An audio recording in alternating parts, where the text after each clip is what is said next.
ابا جی بڑا مارا ہے، تو والد بڑے سمجھدار تھے، کہنے لگے بیٹا استاد باپ ہوتا ہے، وہ زیادتی نہیں کرتا، کوئی بات ہوگی میں تیرے استاد کو کٹہرے میں نہیں بلاؤں گا۔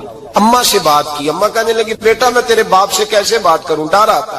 وقت گزر گیا، 22 سال بیت گئے، 22 سال گزر گئے، بادشاہ کا انتقال ہوا، شہزادہ تخت پہ بیٹھا، پہلا حکم یہ دیا کہ میرے استاد کو بلاؤ، پہلا حکم۔ استاد جی بوڑھے ہو گئے تھے، چھڑی کے اوپر ٹیک لگا کے آئے اور بھویں سفید ہو کے جھک گئی تھیں، یوں آنکھ کھول کے بڑی مشکل سے دیکھا، کہنے لگے شہزادے حکم ہو۔ کم میں شہزادہ نہیں، اب میں بادشاہ بن گیا ہوں۔ استاد جی 22 سال بیت گئے، آپ نے مارا تھا، پر وہ درد چونکہ زیادتی کی تھی، میرا قصور کوئی نہیں تھا، تو نہ میری روح سے درد گیا ہے نہ میرے جسم سے گیا ہے، میں بے اختیار تھا، پوچھ نہیں سکتا تھا، آج با اختیار ہوا ہوں۔ سب سے پہلے پہلا حکم آپ کو دیا، بلایا ہے، بتائے کیوں مارا تھا، کیوں مجھے مارا تھا، میری زیادتی بتائے۔ تو استاد، بوڑھے استاد کی آنکھیں آنسوؤں سے بھر گئیں، کہنے لگے بیٹے بس آج کے دن کے لیے مارا تھا، یہ جو دن آ گیا نا میری زندگی میں اس لیے مارا تھا، یہ میں چاہتا تھا میری زندگی میں وقت ہے، آج کے بس میری مراد پوری ہو گئی۔ کہ صاحب کس لیے، مجھے بھی سمجھائے۔ آپ فرمانے لگے کتنی دیر ہو گئی تجھے مار کھائے ہوئے، کتنا زمانہ بیت گیا، کہنے لگا 22 سال۔ فرمایا زخم بھولے تو نہیں، درد ختم تو نہیں ہوئی، تمہیں بات 1 منٹ کے لیے بھی تمہارے حافظے سے محو تو نہیں ہوئی۔ کہ استاد جی روز رات کو یاد آتی، روز خیال آتا تھا۔ استاد کہنے لگے بھائی تو بے اختیار تھا، پوچھ نہیں سکا، 22 سال تجھے یاد رہا، مجھے پتا تھا تو ایک دن حکمران بنے گا، میں نے تجھے اس لیے مارا تھا کہ بیٹے یاد رکھنا، کسی پہ ظلم نہ کرنا، اگر تجھے 22 سال تک یاد رہا ہے تو جس پر تو ظلم کرے گا اسے بھی قیامت تک یاد رہے گا، اور یہ یاد رکھنا تو آج با اختیار ہوا تو تو نے مجھے بلا لیا ہے، قیامت کے دن غریب با اختیار ہو جائیں گے، مظلوم با اختیار ہو جائیں گے، وہ با اختیار ہوں گے للہ الواحد القہار، رب کریم کی بارگاہ کے اندر ان کا اختیار ہوگا، اکیلے اللہ کی حکمرانی ہوگی۔ پھر وہ بلائیں گے بڑے بڑے کج کلا، دنیا میں جن کی پگڑیاں اونچی تھی وہ سر جھکائے کھڑے ہوں گے، دنیا میں جو ڈکٹیٹر بنتے تھے ان کی پشتیں لال ہوں گی، ان کو غدار لکھا جائے گا، قیامت تک نہیں بھولے گا۔ ظلم کرنا تو سوچ سمجھ کے کرنا، اتنا کرنا جتنا تم سہ سکتے ہو، اتنی زیادتی کرنا جتنی قیامت میں تم برداشت کر سکتے ہو۔ میرے نبی کریم صلی اللہ علیہ وسلم نے فرمایا ظلم سے بچو، یہ قیامت کے اندھیروں میں سے ایک اندھیرا ہوگا۔ زندگی میں زیادتی نہ کریں، اگر تھوڑی دیر کے لیے کوئی چیز برداشت کر جائیں گے تو وہ فائدہ دے جائے گی، کچھ دیر کے لیے اگر سہ جائیں گے تو نفع مل جائے گا، سہنے کی کوشش کریں لیکن زیادتی نہ کریں، نظر کو، سوچ کو، ذہن کو پاک رکھیں، اور میرے بھائی زندگی پوری ظلم سے بچیں، زیادتی سے بچیں۔ آپ لوگوں کے ساتھ پیار کریں، آپ لوگوں کو موقع دیں، آپ تھوڑی سی اور کوشش کریں اس شخص تک جانے کی جو آپ کو مایوس نظر آ رہا ہے، پریشان نظر آ رہا ہے۔ یہ ہمیں میلاد والے محبوب صلی اللہ علیہ وسلم نے درس دیا۔ ایک اور پہلو، حضور سید عالم صلی اللہ علیہ وسلم نے، ہمارے ہاں نا ابھی بھی برادری کی تقسیم ہے، ابھی بھی، اور کچھ میں نے ایسے کمزور لوگ بھی دیکھے، یہ اس طرح کی حرکتیں ہارے ہوئے لوگ کرتے ہیں، ہارے ہوئے لوگ جو اپنے آپ کو سمجھتے ہیں کہ میں کوئی بڑا آدمی ہوں۔ بڑا آدمی تو اپنے اخلاق سے ہوتا ہے، اپنے کردار سے ہوتا ہے، اپنی سخاوت سے ہوتا ہے، لوگوں سے پیار کرنے سے ہوتا ہے۔ باقی یہ کہ بیٹھ کے کہانی سنانا کہ میں بڑا کچھ کرتا ہوں، تو جو کچھ کرتا ہوتا ہے اسے سنانے کی کوئی ضرورت ہے؟ ایک اور بہت سارے لوگ آپ تعزیت کرنے جائیں نا والد کے انتقال کے بعد، تو ان بیچاروں کو بتانا پڑتا ہے کہ ابا جی میرے بغیر دوائی نہیں کھاتے تھے۔ تو میں کہتا ہوں اگر تیرے بغیر نہیں کھاتے تھے پھر بتانے کی ضرورت نہیں، پھر تو سارے گاؤں کو پتا ہوگا کہ تیرے بغیر نہیں کھاتے تھے۔ اور اگر کوئی دال میں کالا ہے تو پھر تیری وضاحت کوئی بندہ قبول نہیں کرے گا۔ تو آپ کو بتانا کیوں پڑ رہا ہے، اور آپ بار بار اس بات کا ذکر کیوں کر رہے ہیں کہ ہم بہت بڑے قبیلے کے ہیں؟ صاحب اگر آپ بڑے قبیلے کے ہیں تو پتا ہوگا سارے علاقے کو آپ کتنا لوگوں کا خیال کرتے ہیں، آپ کس قدر محبت کرتے ہیں، آپ کا انداز کریمانہ کس طرح کا، پھر آپ کو بتانے کی کوئی ضرورت نہیں ہوتی، پھر خود بخود خبر ہوتی ہے۔ حضرت سیدنا ابو ذر غفاری رضی اللہ تعالیٰ عنہ، قبیلہ بنو غفار ایک بڑی شاخ تھی قبیلوں میں سے، جو لوگ اس زمانے میں مالدار قبیلوں سے تعلق رکھتے تھے ان میں سے ایک بڑا نام تھا. ساری زندگی چودراہٹ کی، لیکن میلاد ایک انقلاب کا نام ہے. میں میلاد منانے والے دوستوں سے گزارش کرتا ہوں کہ آپ ہر سال میلاد منائیں اور ہر سال میلاد کے بعد آپ تھوڑے بدل بھی جائیں، یعنی تھوڑے سے بدل جائیں. کچھ لوگ کہیں یار یہ داڑھی میں نے نا 12 ربیع الاول والے دن رکھی تھی، یہ میری میلاد والی داڑھی ہے. اور داڑھی رکھیں بھی نبی پاک کی مرضی کی. کس کی مرضی کی؟ نہ ناراض ہو جائے جی میں ٹور چلا بس. کس مرضی کی جی؟ اپنی مرضی کے نہیں. داڑھی کا وزن کو نہیں ہوتا کہ پوری مٹھی رکھیں گے تو آپ کو کوئی دقت ہوگی، کوئی وزن نہیں. پوری رکھیں، جو حضور کا طریقہ مبارکہ ہے جو ہمیں ملتا ہے اس پر آپ توجہ فرمائیں. تو میں جو بات عرض کرنے جا رہا ہوں وہ میلاد انقلاب ہے. حضور سید عالم صلی اللہ علیہ وسلم کی بارگاہ میں آنے سے پہلے لوگ کچھ اور ہوتے تھے اور یہاں سے ہو کے جاتے تھے تو پھر ان میں تبدیلی آتی تھی. میں سارا دن کرامتے سناؤں نا کسی کو اپنے پیر صاحب کی اور اپنے گھر میں بھی کہ میرے حضرت بڑے، میرے استاد بڑے، لیکن بیوی کے ساتھ اگر میں ترش لہجے میں بات کروں گا تو وہ کہے گی یہ سکھاندے نے تینوں پیر صاحب. دوست کہیں گے یہ سکھاتے ہیں آپ کی کہانیاں نہیں چلتی، آپ کا کردار چلتا ہے. حضرت ابو ذر غفاری رضی اللہ تعالیٰ عنہ فرماتے ہیں چونکہ میں چودھری تھا، سیدنا بلال حبشی رضی اللہ تعالیٰ عنہ کے پاس میں بیٹھا تھا. کسی بات میں بات آگے بڑھی اور بڑھتے بڑھتے بات شکنجی تک چلی گئی. رائے کے اختلاف نے باتوں میں تلخی پیدا کر دی اور جب تھوڑے لفظ اور تیز ہوئے تو میں نے انہیں کہہ دیا چپ کر، تو ابشن کا بیٹا ہے. کس کے بیٹے تھے حضرت بلال؟ کہتے ہیں جب انہوں نے مجھے کہا میرا دل بڑا ٹوٹا، لیکن میں نے ارادہ کیا کہ میں نے حضور کی بارگاہ میں نہیں عرض کرنی. اب ہر بات کی ہم حضور کی بارگاہ میں شکایت کریں. لیکن میں جا کے مسجد میں بیٹھا اور جب سرکار آئے نا، ارادہ نہیں تھا کہ عرض کروں گا، لیکن حضور کا چہرہ دیکھا تو دکھ میرا خود ہی تازہ ہو گیا. رونے کا بھی تو تب ہی مزہ آتا ہے نا کوئی اپنا ملے تو. فرماتے ہیں کہ میرے آنسو نا بغیر اختیار کے چھلک پڑے اور میں کھل کے روئے، کھل کے. قربان جاؤں محبوب کے بھی حضور نے پاس نہیں بلایا بلکہ نبی پاک اٹھ کے خود میرے پاس آئے اور مجھے کندھوں سے پکڑ کے سینے سے لگایا. اور جب میں کھل کے رو لیا تو حضور میرے آنسو پوچھنے لگے. کچھ شعر ایسے ہوتے ہیں جو کسی نے کہے ہوتے ہیں اور کہنے والا جو ہوتا ہے وہ صاحب حال ہوتا ہے تو اس میں کچھ خوبصورتی زیادہ ہی ہو جاتی ہے. ایک پنجابی کے شاعر ہمارے گجرات میں گزرے، بزرگ تھے، ان کا ایک شعر ہے. وہ کہتے ہیں ایک واری میری آنکھیاں چوں اونا نے اتھرو پونجے سن. ایک واری میری آنکھیاں چوں اونا نے اتھرو پونجے سن، ہن تے چسکا پہ گیا رونے دا. ایک واری میری آنکھیاں چوں اونا نے اتھرو پونجے سن، ہن تے چسکا پہ گیا رونے دا تے ہر ویلے آہو زاری دا. تو میں روز رونے لگا ہوں. مزہ ہی بڑا آیا ہے جب سے محبوب نے چپ کرانا شروع کیا. میرے عزیز، اور پھر حضرت بلال حبشی رضی اللہ تعالیٰ عنہ چونکہ حضور کے غلام تھے اور انہیں پتا تھا کہ سرکار میری ناز برداری کرتے ہیں. حضور نے چپ کرایا. فرمایا کیوں روتے ہو؟ تو عرض کرنے لگے یا رسول اللہ صلی اللہ علیہ وسلم اگر میں ابشن کا بیٹا ہوں تو میری تو غلطی کوئی نہیں نا، یہ تو تقسیم اللہ کی ہے نا. الذی خلقک فسواک فعدلک فی ای صورت ما شاء رکبک. جس طرح وہ چاہتا ہے، جس کو چاہتا ہے اس طرح کی اس کی صورت بنا دیتا ہے. تو مجھے ابشن کا بیٹا کہا جاتا ہے، میری غلطی کیا ہے؟ حضرت بلال نے بھی نہیں بتایا کس نے کہا. لیکن نبی پاک صلی اللہ علیہ وسلم نے کیا فرمایا؟ امام یوسف صالحی نے لکھا ہے، ذرا غور کرنا بات پر. تسلیاں لوگ اور رنگ میں بھی دیتے ہیں پر یہ تسلی بڑی انوکھی ہے. حضور فرمانے لگے بلال اگر تو ابشن کا بیٹا تو پریشان کیوں ہوتا ہے؟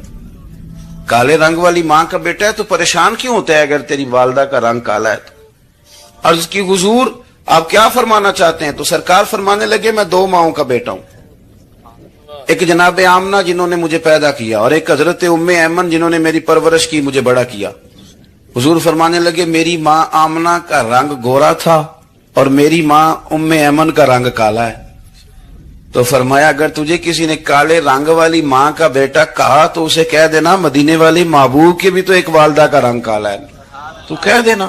حضرت بلال کہتے ہیں کہ وہ اس طرح کی تسلی تھی، طفل تسلیاں نہیں جس طرح کی ہمیں دی جاتی، وہ اس طرح کی خوبصورت تسلی تھی کہ اس کے بعد میرا دل ایسا ٹھنڈا ہوا پھر کسی کا تانا نہیں رہا. پھر کسی کی تکلیف نہیں رہی. رسول پاک صلی اللہ تعالی علیہ وسلم نے یہ جو آج تقسیم ہے ہمارے ہاں اونچ نیچ کی, چھوٹے بڑے کی, ذات برادری کی, حضور فرماتے میں نے پاؤں کے نیچے رکھ کے کچل دی. اب اس کا کوئی سٹیٹس نہیں رہا, اب یہ کوئی معاملہ نہیں.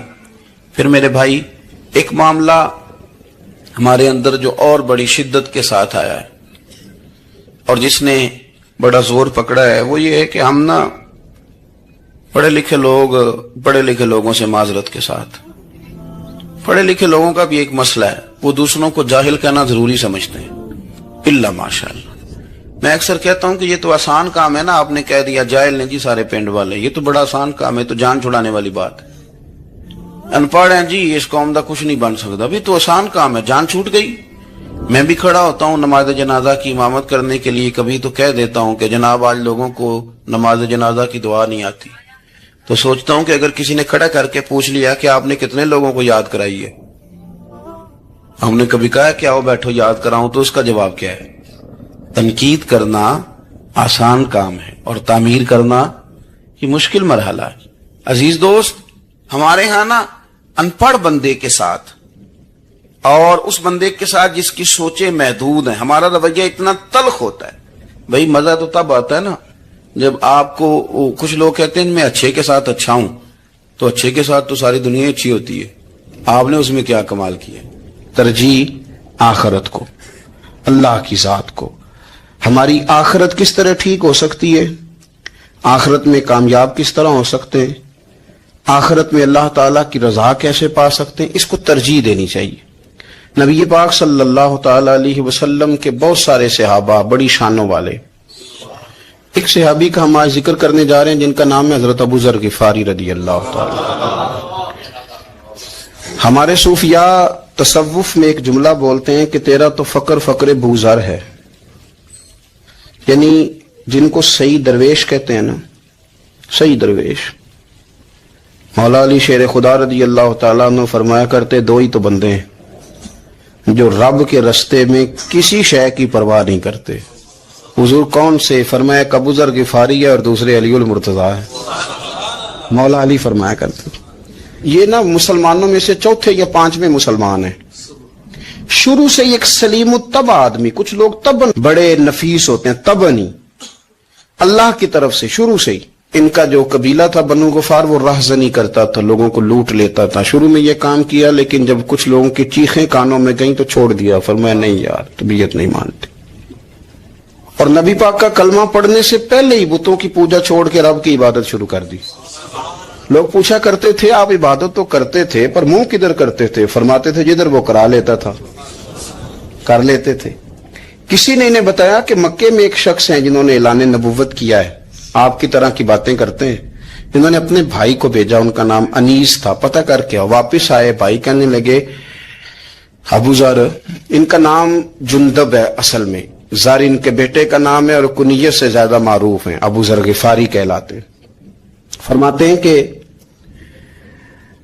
بھائی نے آ کے بتایا کہ وہ نیکی کا حکم دیتے ہیں, برے کاموں سے منع کرتے ہیں, صلہ رحمی کا پیغام دیتے ہیں, لیکن لوگ سارے مخالف ہیں. یہ چیز بھی بڑی کاؤنٹ ہوتی ہے, اسے نہ کاؤنٹ کیا کریں. لوگوں کی ترجیحات بدلتی ہیں, صبح کچھ دوپہر کچھ شام کچھ, اسے نہ کاؤنٹ کریں.